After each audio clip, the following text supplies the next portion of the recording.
हे welcome back. तो कैसे हैं आप लोग? आई होप कि आप सब बढ़िया होंगे। तो एक बार मैं फिर हाजिर हूँ अपने सफर को आगे बढ़ाने के लिए। तो आज का क्लास स्टार्ट होने से पहले मस्त होके बैठिएगा, चौड़े होके बैठिएगा, स्टेज फ्री होके बैठिएगा, क्योंकि एक बार फिर तुम्हारे भाई की क्लास है।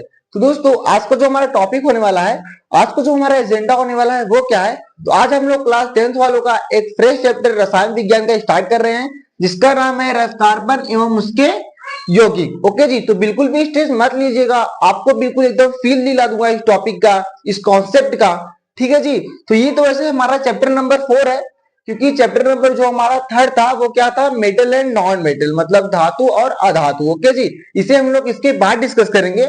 सबसे पहले हम लोग इसी को डिस्कस करेंगे, क्योंकि इसमें आईपीएससी नेमिंग वगैरह आपको पहले पढ़ना बहुत ही जरूरी है आपके पास, क्योंकि टाइम भी बहुत कम बचा है। ओके जी, तो चलिए अपना समय जाया ना करते हुए अपने इस टॉपिक को शुरू करते हैं। ओके जी, तो ध्यान दीजिएगा। देखिए पहले जो देखिए चैप्टर का नाम देखिए क्या कह रहा है कि कार्बन एवं उसके यौगिक। ठीक है जी, मतलब हमको किसमें ज्यादातर इसमें बात करनी है?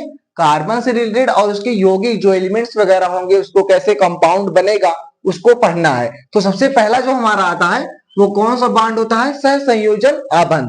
ओके जी, आबंध बोलने का मतलब क्या होता है? बॉन्ड। ध्यान दीजिएगा, आबंध का मतलब क्या हो गया? बॉन्ड। ओके जी, तो सहसंयोजन बॉन्ड को हम लोग देखेंगे कि ये होता क्या है। ध्यान दीजिएगा, देखिए कॉन्सेप्ट समझिए।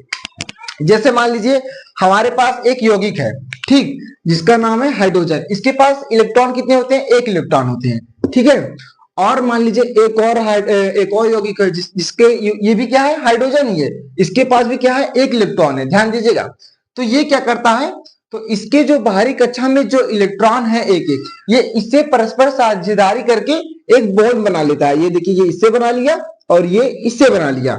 तो ये जब इससे बनाया तो ये हमारा क्या हो गया? H2, और ये भी क्या हो जाता है? H2। ये क्या बना लेता है? H2 गैस बना लेता है, एक यौगिक बना लेता है। ओके जी, इसी को हम लोग क्या बोलते हैं? सहसंयोजन आबंध बोलते हैं। ओके जी, तो परिभाषा क्या निकल के आता है? परमाणुओं के मध्य परस्पर साझेदारी, इलेक्ट्रॉनों की साझेदारी द्वारा बनने वाला आबंध क्या कहलाता है? सहसंयोजन आबंध बोलाता है। तो क्या हम लोग इसे लिख सकते हैं? तो चलिए हम इसको लिख के दिखाते हैं आपको, फटाक से इसकी परिभाषा लिख लेंगे। ओके जी, हमने क्या बोला? परमाणुओं के मध्य, ध्यान दीजिएगा, परमाणुओं के मध्य, परमाणुओं के मध्य इलेक्ट्रॉनों की परस्पर साझेदारी, इलेक्ट्रॉनों की परस्पर साझेदारी, साझेदारी द्वारा, साझेदारी साझेदारी द्वारा। ओके जी, परमाणुओं के मध्य इलेक्ट्रॉनों पर परस्पर साझेदारी द्वारा बनने वाला आबंध क्या लिखेंगे? बनने वाला आबंध। बनने वाला आबंध क्या कहलाता है? बनने वाला आबंध या बॉन्ड क्या कहलाता है? सहसंयोजन आबंध कहलाता है। ध्यान दीजिएगा, क्या कहलाता है? सहसंयोजक आबंध कहलाता है। ओके जी, आई होप कि आपको यहां तक पूरा ये ओवरऑल समझ में आ गया होगा कि सहसंयोजन आबंध होता क्या है और ये कैसे बनता है। ओके जी, तो आपने इतना समझ लिया। अब क्या होता है? इसके 3 प्रकार होते हैं। ठीक है जी, पहला एकल सहसंयोजन आबंध, द्विक सहसंयोजन आबंध और त्रिक सहसंयोजन आबंध। ठीक है, तो हम लोग यहाँ पे एक पॉइंट बना के लिख सकते हैं, यह 3 प्रकार के होते हैं। हम लोग यहाँ पे लिख सकते हैं ना। ओ जी, मार्कर क्या हुआ? हाँ, चल पड़ा है। देखिए इसके कितने प्रकार होते हैं? इसके 3 प्रकार होते हैं। इसके 3 प्रकार होते हैं, इसके 3 प्रकार होते हैं। ध्यान दीजिएगा, देखिए जो हमारा बॉन्ड है आपको तो पता ही होगा, एक होता है सिंगल बॉन्ड, फिर डबल बॉन्ड, फिर ट्रिपल बॉन्ड। आपने तो ये तो कभी पढ़ा ही होगा। तो यही हमारे कितने प्रकार के होती हैं? 3 प्रकार के होते हैं। ओके जी, तो हम लोग क्या लिख सकते हैं यहाँ पर? पहला क्या कौन सा रहेगा? एकल सहसंयोजक आबंध। ठीक है, और दूसरा क्या रहेगा? द्विक सहसंयोजन आबंध, द्विसहसंयोजन आबंध। और हमारा तीसरा कौन सा रहेगा? वो भी तो है ना। तो तीसरा हमारा क्या हो जाएगा? त्रिक सहसंयोजन आबंध, त्रिक सहसंयोजक आबंध। ओके जी, आई होप आपको ये पूरा ओवरऑल फील आ गया होगा। तो एकल सहसंयोजन आपन बोलने का मतलब है ये क्या बनाएगा, इसमें एक यौगिक एक परमाणु होगा जो एक दूसरे के इलेक्ट्रॉन को साझेदारी करके क्या बनाएगा, एक बॉन्ड बनाएगा। अब इसमें क्या होगा, द्विसंयोजक बॉन्ड में क्या होगा, इसमें दो परमाणु होंगे और ये आपस में एक दूसरे के इलेक्ट्रॉनों की परस्पर साझेदारी करके कितने बॉन्ड बनाएंगे, दो बॉन्ड बनाएंगे, जैसा कि मैंने आपको यहाँ पे पहले ही बता दिया है। उसके बाद तीसरे में भी क्या होगा कि त्रिक सहसंयोजन आबंध में भी ये कितने बॉन्ड बनाएंगे, परमाणु अपने आपस की जो इलेक्ट्रॉनों को क्या करके साझेदारी करके कितने बॉन्ड बनाएंगे, तीन बॉन्ड बनाएंगे। आई होप आपको यहाँ समझ में आ गया होगा। तो चलिए अब एक एक करके इसको डिटेल में एनालिसिस करते हैं, क्योंकि हमारा पहला लेक्चर है तो ज्यादा बड़ी क्लास नहीं लेंगे, तो बिल्कुल भी स्ट्रेस मत लीजिएगा। तो चलिए अब आगे शुरू करते हैं। अब देखिए अब हम लोग आगे चलते हैं। अब जो क्या था, हम लोग जो एकल सहसंयोजन आबंध, द्विसंयोजन आबंध और त्रिसंयोजन आबंध को डिटेल में एनालिसिस करते हैं। तो आप लोग ध्यान दीजिएगा, इसमें क्या होगा, एक बॉन्ड बनेगा, ठीक है जी। इसमें क्या था, डबल बॉन्ड बन रहे थे, इसमें क्या था, ट्रिपल बॉन्ड बन रहे थे, ठीक है जी। तो अब देखिए कैसे बन रहा था, जैसे मान लीजिए मैंने कोई परमाणु ले लिया, इसका उदाहरण देखिए, उदाहरण, ठीक है जी, उदाहरण परिभाषा तो लिखी देंगे ना, जिसमें एक परमाणु के परस्पर साझेदारी से बनने वाला बंध एकल सहसंयोजन आबंध, द्विपरमाणु से बनने वाला द्विसंयोजन है, त्रिक संयोजन। ओके जी, उदाहरण देखिए, जैसे मान लीजिए हमने क्या ले लिया था, हाइड्रोजन एक ले लिया था, इसमें एक इलेक्ट्रॉन, और ये हाइड्रोजन और ले लिए थे, इसके भी एक इलेक्ट्रॉन थे। तो ये क्या कर रहा था, ये दोनों आपस में इसकी इलेक्ट्रॉनों को साझा कर रहा था, ये इसके इलेक्ट्रॉनों को साझा कर रहा था। तो एक बॉन्ड इधर बना रहा था, एक बॉन्ड इधर बना रहा था। जैसे देखिए यस ऐसे ये हो गया, ये वाला भी हो गया। क्या इसी को हम लोग ऐसे H2 लिख सकते हैं, ठीक है जी। ओके, तो अब हम लोग एक और एग्जांपल लेते हैं जिसका नाम है CH4 मीथेन, ठीक है जी। CH4 को लेते हैं। देखिए अब देखिए कार्बन और हाइड्रोजन, हाइड्रोजन का परमाणु क्रमांक एक ही रहता है। हम लोग क्या करते हैं, कार्बन यहाँ पे निकाल लेते हैं, क्योंकि कार्बन का परमाणु क्रमांक 6 रहता है। तो इसका क्या हो जाएगा, 1s2 और 2s2 4, ठीक है। मतलब इसके बाहरी कक्षा में कितने इलेक्ट्रॉन होंगे, 4 इलेक्ट्रॉन होंगे, और हाइड्रोजन के कितने होंगे, हाइड्रोजन के एक होंगे। तो क्या हम लोग ऐसे करके कार्बन हो गया और इसके साइड साइड क्या बना देंगे, हाइड्रोजन बना देंगे यहाँ पे, ठीक है जी। तो इसका एक इलेक्ट्रॉन, एक कार्बन का एक इलेक्ट्रॉन, देखो 3 4, देखिए 4 इलेक्ट्रॉन कार्बन के हो गए। अब ये हाइड्रोजन का एक इलेक्ट्रॉन यहाँ पे ले लेगा, ठीक है। अब देखिए ये क्या करेगा, ये इससे ओवरलैप कर लेगा, ये इससे ओवरलैप कर लेगा। मैं मार्कर चेंज कर लेता हूँ, ठीक है।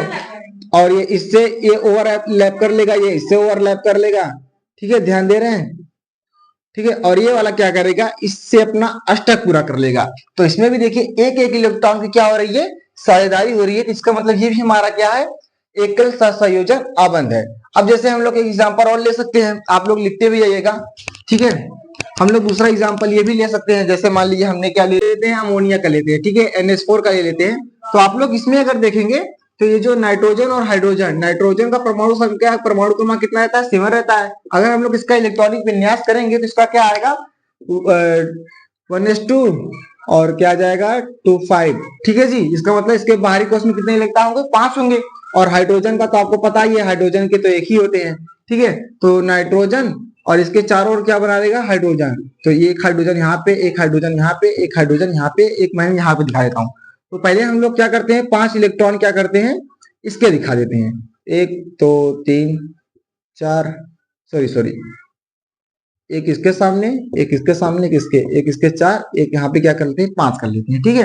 अब देखिए क्या होगा, तो ये और इसका ये जो हाइड्रोजन के एक इलेक्ट्रॉन हम लोग यहाँ पे दिखा देते हैं, ठीक है जी। ये तो अमोनिया का था, अब एक हाइड्रोजन का। अब ये क्या करेगा, ये इसके साथ ओवरलैप कर लेगा, परस्पर करके साझेदारी करके इलेक्ट्रॉनिक के क्या कर लेगा, और ये इसके साथ कर लेगा, ये अपना इसके साथ कर लेगा, एक एक बॉन्ड बना लेगा, ठीक है। और ये क्या करेगा, नाइट्रोजन इन सब का इलेक्ट्रॉन लेके अपना एक बॉन्ड बना लेगा। ओके जी, आई होप आपको ये पहला वाला एकल सहसंयोजन आपस समझ में आ गया होगा। अब हम लोग आगे चलते हैं। अब जो देखिए जो हमारा दूसरा क्या है, अब इसका हम लोग एग्जांपल देते हैं द्विसंयोजन बॉन्ड वाले में। इसमें जो 2 बॉन्ड बन रहा था, ठीक है, जैसे कैसे बनेगा, जैसे देखिए O2 का, देखिए O2 में क्या होता है, ऑक्सीजन का परमाणु क्रमांक कितना होता है, 8 होता है, ठीक है। इसका 8 होता है, तो इसका मतलब 2 और इसके लास्ट में क्या होंगे, 6 इलेक्ट्रॉन होंगे, ठीक है जी। तो ऑक्सीजन, एक ऑक्सीजन मैं यहाँ बना दिखा देता हूँ, एक ऑक्सीजन यहाँ पे। अब 6 इलेक्ट्रॉन दिखाती है, 1 2 3 4 5 6, फिर 1 2 3 4 5 6। ओके जी, तो ये क्या करेगा, अपना अष्टक पूरा करेगा। तो इसके 6 इलेक्ट्रॉन और ये इसका 2 इलेक्ट्रॉन ये इससे ले लेगा, फिर इसका ये 6 इलेक्ट्रॉन, इसका ये 2 इलेक्ट्रॉन ये इससे क्या करेगा, परस्पर साझेदारी कर लेगा। जिसके लिए इसको हम लोग क्या लिख सकते हैं, O double bond O O2। Okay जी, आई होप आपको ये वाला एग्जांपल समझ में आ गया होगा।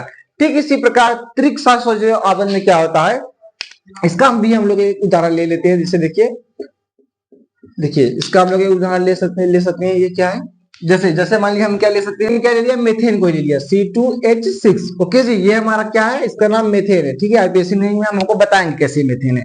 तो अब देखिए इसका जो ये कार्बन है, ये कार्बन पे क्या होते हैं, हाइड्रोजन के परमाणु क्रमांक तो एक ही होता है, इसके पास एक इलेक्ट्रॉन होता है। तो अगर हम लोग कार्बन का निकालना चाहे, हमने आपको निकाला भी था 2 और 4, मतलब लास्ट में इसके 4 इलेक्ट्रॉन होंगे। तो इसका मतलब अगर हम लोग यहाँ पे एक कार्बन मार्कर भाई चल जा, ठीक है, तो एक कार्बन हमारा ये हो गया, एक कार्बन ये हो गया। अब इसके आउटर कितने इलेक्ट्रॉन है, 4 इलेक्ट्रॉन है। तो हम इसके 4 इलेक्ट्रॉन को यहाँ पे दिखा देते हैं। ठीक है, मान लीजिए हम एक यहाँ पे दिखा देते हैं, एक यहाँ, एक यहाँ, एक यहाँ। ठीक, इसी प्रकार हम लोग 4 इलेक्ट्रॉन को दिखा देते हैं, क्योंकि इसके आउटर कक्ष में कितने इलेक्ट्रॉन है, 4 इलेक्ट्रॉन है। ठीक, इसी प्रकार हमारा कितना हाइड्रोजन है, 6 हाइड्रोजन की संख्या कितनी है, 6 है। ऑक्सीजन का 2 था, हमने 2 दिखा दिया, आप हाइड्रोजन का भी 6 दिखाएंगे। तो एक हम लोग यहाँ दिखा देते हैं, एक यहाँ, 3 यहाँ हो गया। अब देखिए 1 2 3, मतलब 3 ये 6 इलेक्ट्रॉन ये हो गए। अब इसमें भी एक एक हम लोग इसके भी हाइड्रोजन, इसके पास 1 इलेक्ट्रॉन होते हैं, आपको पता ही है। तो हमने भी एक एक इलेक्ट्रॉन इसके पास लगा दिए। अब ये क्या करेगा, या तो ये इससे ही अपन अपना H2 बॉन्ड बना सकता है, ये देखिए। ठीक है जी, देखिए इसमें कितने बॉन्ड बन गए, 3 बॉन्ड इधर बन गए हैं, और इसमें भी कितने बॉन्ड बन गए, 3 बॉन्ड इधर भी बन गए हैं। ओके जी, आई होप आपको यहाँ तक समझ में आ रहा था। इसमें 2 बॉन्ड बन रहे थे, इसमें देखिए 3 बॉन्ड इसमें भी बन गए, 3 बॉन्ड इसमें बन गए। एक बॉन्ड अपना ये भी ये बना सकता है, ये पूरा ऐसे यहाँ से उठा लीजिए, एक अपना ये ऐसे बना सकता है। ओके जी, आई होप कि आपको यहाँ तक समझ में आ गया होगा। तो आपने क्या समझा कि इधर साइड वाले में क्या बन रहा था, एक बॉन्ड ये बन रहा था, और दूसरा इधर साइड वाले में एक बॉन्ड ये बन रहा था, आबंध ये बन रहा है, और तीसरा क्या है, एक जो पूरा बन रहा है ये भी एक बॉन्ड बन रहा है। इसका मतलब इसमें कितने बॉन्ड बन रहे हैं, 3 बॉन्ड बन रहे हैं। इसमें कितने बॉन्ड बन रहे हैं, 2 बॉन्ड बन रहे हैं। ओके जी, आई होप कि आपको यहाँ तक समझ में ओवरऑल समझ में आ गया होगा। ओके जी, तो बस आज के लिए इतना ही। तो कल मिलते हैं एक और खतरनाक और तबाही लेक्चर साथ। तो अपना ख्याल रखिएगा, और कल के लिए मस्त होकर बैठिएगा, चौड़े होकर बैठिएगा, स्ट्रेस फ्री होकर बैठिएगा, क्योंकि तुम्हारा भाई कल फिर आएगा एक और तबाही लेक्चर साथ। अपना ख्याल रखिए, थैंक यू।